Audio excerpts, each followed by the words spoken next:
ಕ್ರಿಸ್ತನ ಪರಿಶುದ್ಧವಾದ ನಾಮಕ್ಕೆ ಸ್ತೋತ್ರವಾಗಲಿ. ಈ ದಿನ ಅಭಿಷೇಕ ಎಂಬ ಸಂಗತಿಯನ್ನು ಕುರಿತು ಧ್ಯಾನಿಸೋಣ. ಯೋಹಾನನು ಬರೆದ ಸುವಾರ್ತೆ 3ನೇ ಅಧ್ಯಾಯ 34ನೇ ವಾಕ್ಯ. ಹೇಗೆಂದರೆ, ದೇವರು ಯಾರನ್ನು ಕಳುಹಿಸಿದ್ದಾನೋ ಆತನಿಗೆ ಆತ್ಮವರನ್ನು ಅಳತೆ ಮಾಡದೆ ಅನುಗ್ರಹಿಸುವುದರಿಂದ ಆತನು ದೇವರ ಮಾತುಗಳನ್ನೇ ಆಡುತ್ತಾನೆ. ಆಮೇನ್. ಕ್ರಿಸ್ಮ ಎಂಬ ಈ ಗ್ರೀಕ್ ಪದದ ಅರ್ಥ ಅಭಿಷೇಕ ಅಥವಾ ಅಭಿಷೇಕ ತೈಲ. ಇದನ್ನು ಹೆಚ್ಚಾಗಿ ಆತ್ಮಿಕ ಸಂದರ್ಭಗಳಲ್ಲಿ ಬಳಸಲಾಗುತ್ತದೆ. ಆಲಿಫೋ ಎಂಬ ಗ್ರೀಕ್ ಪದದ ಅರ್ಥ ಅಭಿಷೇಕ ಅಥವಾ ಎಣ್ಣೆಯನ್ನು ಹಚ್ಚುವುದು. ಅಭಿಷೇಕವು ಆತಿಥ್ಯದ ಕ್ರಿಯೆಯಾಗಿತ್ತು.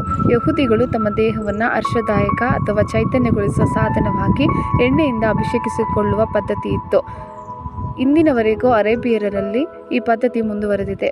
ವಾಗ್ದಾತ ವಿಮೋಚಕನನ್ನು 2 ಬಾರಿ ಅಭಿಷಿಕ್ತ ಅಥವಾ ಮೆಸ್ಸಿಯ ಎಂದು ಕರೆಯಲಾಗುತ್ತದೆ, ಏಕೆಂದರೆ ಆತನು ಪವಿತ್ರಾತ್ಮನಿಂದ ಅಭಿಷೇಕಿಸಲ್ಪಟ್ಟನು. ಸಾಂಕೇತಿಕವಾಗಿ ಪರಮಾನಂದ ತೈಲ. ನಜರಿತಿನ ಯೇಸು ಅಭಿಷಿಕ್ತ ವ್ಯಕ್ತಿ, ಹಳೆಯ ಒಡಂಬಡಿಕೆಯ ಮೆಸ್ಸಿಯ. ಅಭಿಷೇಕ ಮಾಡು, ಖಾಸಗಿ ಅಥವಾ ಧಾರ್ಮಿಕ ಉದ್ದೇಶಗಳಿಗಾಗಿ ತೈಲ ಅಥವಾ ಸುಗಂಧ ದ್ರವ್ಯವನ್ನು ಹಚ್ಚುವುದು.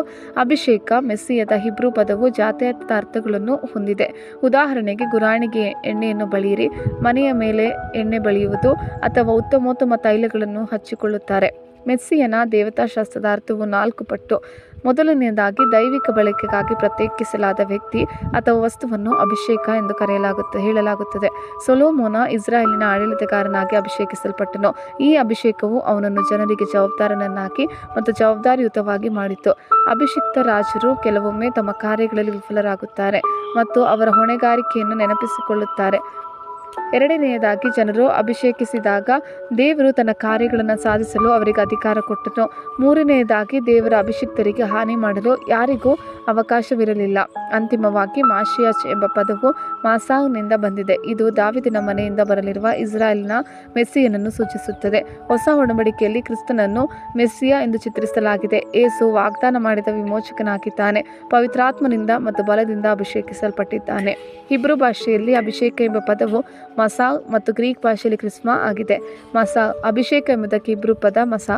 ಗುರಾಣಿ ಅಥವಾ ಮನೆಯ ಮೇಲೆ ಎಣ್ಣೆಯನ್ನು ಹಚ್ಚುವಂತಹ ಸನ್ನಿವೇಶದಲ್ಲಿಯೂ ಇದನ್ನು ಬಳಸಬಹುದು. ಕ್ರಿಸ್ಮ ಅಭಿಷೇಕ ಅಥವಾ ಅಭಿಷೇಕ ತೈಲ ಎಂಬುದಕ್ಕೆ ಗ್ರೀಕ್ ಪದ. ಇದನ್ನು ಹೆಚ್ಚಾಗಿ ಧಾರ್ಮಿಕ ಸಂದರ್ಭಗಳಲ್ಲಿ ಬಳಸಲಾಗುತ್ತದೆ. ಆಲಿಫೋ ಅಭಿಷೇಕ ಅಥವಾ ಎಣ್ಣೆ ಹಚ್ಚುವುದು ಎಂಬುದಕ್ಕೆ ಗ್ರೀಕ್ ಪದ.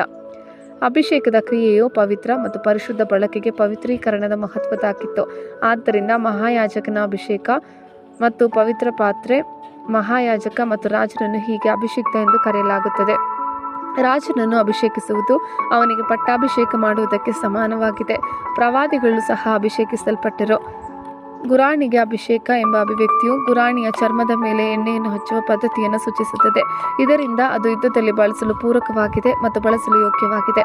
ಅಭಿಷೇಕ ಎನ್ನುವುದು ಒಬ್ಬ ವ್ಯಕ್ತಿ ಅಥವಾ ವಸ್ತುವಿನ ಮೇಲೆ ಎಣ್ಣೆಯನ್ನು ಹಚ್ಚುವುದು ಮತ್ತು ಸುರಿಯುವುದನ್ನು ಒಳಗೊಂಡಿರುವ ಒಂದು ಪವಿತ್ರ ಪದವಾಗಿದೆ. ದೈವಿಕ ಬಳಕೆಗಾಗಿ ವ್ಯಕ್ತಿ, ಸ್ಥಳ ಅಥವಾ ವಸ್ತುವನ್ನು ಪ್ರತ್ಯೇಕಿಸಲು ಇದನ್ನು ಬಳಸಲಾಗುತ್ತದೆ. ಅಭಿಷೇಕವನ್ನು ಸಂಕೇತಿಸಬಹುದು: ರಕ್ಷಣೆ, ಸಬಲೀಕರಣ, ಆಶೀರ್ವಾದ, ಪವಿತ್ರೀಕರಣ. ವಿಶೇಷ ಉದ್ದೇಶಕ್ಕಾಗಿ ಪ್ರತ್ಯೇಕಿಸಲಾಗುತ್ತಿದೆ.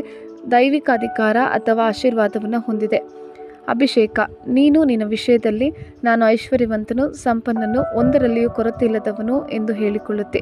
ಆದರೆ ನೀನು ಕೇವಲ ದುರಾವಸ್ಥೆಯಲ್ಲಿ ಬಿದ್ದಿರುವಂಥವನು, ದೌರ್ಭಾಗ್ಯನು, ದರಿದ್ರನು, ಕುರುಡನು, ಬಟ್ಟೆಯಿಲ್ಲದವನು ಆಗಿರುವುದನ್ನು ತಿಳಿಯದೇ ಇದ್ದೆ. ನೀನು ಐಶ್ವರ್ಯವಂತನಾಗುವಂತೆ ಬೆಂಕಿಯಲ್ಲಿ ಪುಟ ಹಾಕಿದ ಚಿನ್ನವನ್ನು, ಲಜ್ಜಾಸ್ಪದವಾದ ನಿನ್ನ ಬೆತ್ತಲೆತನ ಕಾಣಿಸದಂತೆ ಹೊತ್ತುಕೊಳ್ಳುವುದಕ್ಕಾಗಿ ಬಿಳಿ ವಸ್ತ್ರಗಳನ್ನು, ಕಣ್ಣು ಕಾಣುವಂತೆ ನಿನ್ನ ಕಣ್ಣುಗಳಿಗೆ ಹಚ್ಚುವುದಕ್ಕಾಗಿ ಅಂಜನವನ್ನು